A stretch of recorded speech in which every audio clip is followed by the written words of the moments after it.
फोथायनायखौ बैबादि मानसिफोरनि सायाव लाखि जाय नोंनि बे मोनथाम बाथ्राखौ बुजियो नोंनि मिनिनायनि सिंनि दुखु नोंनि रागानि उनाव थानाय मोजां मोननाय आरो नोंनि सिरि थानायनि जाहोन सोमोन्दोनि समायनायाथ' गोथारथिजोंसो जायो बाराद्राय साननो गोरोंजोंथ' सोमोन्दोआ बायफ्लेलाङो फोरमायना ला जुदि माबाफोर दं नङाब्ला हारसिं सिरियै थानाया जिउ जोबजासिम नेनानै थानायनि मोनसे बिदिन्थिसो गोसोखौ गुवार लाखि आरो मानसिफोरखौ निमाहा हो नाथाय बुजिनायखौ ओरैबादि लाखि दि नैथि खेब बिसोरनि सायाव फोथायनाय दालाखि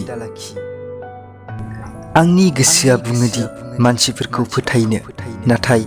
आंनि मोनदांथिया बेनि थाखाय गनायथि होआ एसेबां गोख्रै बाराबो सोलाया जेसेबां गोख्रै दानि जुगनि मानसिफोरा सोलायो नों जेराव दं जुदि नों बेयाव दुखुल' मोनदों अब्ला नों बेनिफ्राय जानगार जा नों जेबो मोनसे जायगायाव गसंना थानाय बिफां नङा जाय गावनि जायगाखौ सोलायनो हाया थार मोजां मोननायनि जेबो ओंथि गैला दा बे जुगाव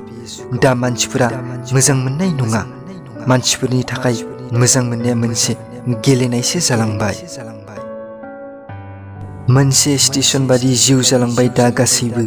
बेयाव मानसिफोराथ' गोबां दं नाथाय गावनि आंगो रावबो गैया इसेथ' गावखौबो सानग्रा जा गोसो नोंनिबो गोबां हास्थायनाय दं बे मुलुगाव नों बेसेन गैयै दासान आंखौ आंनि सुबुंथिनि मोनदांथिखौ मोजाङाबो हमदांनो हायाखै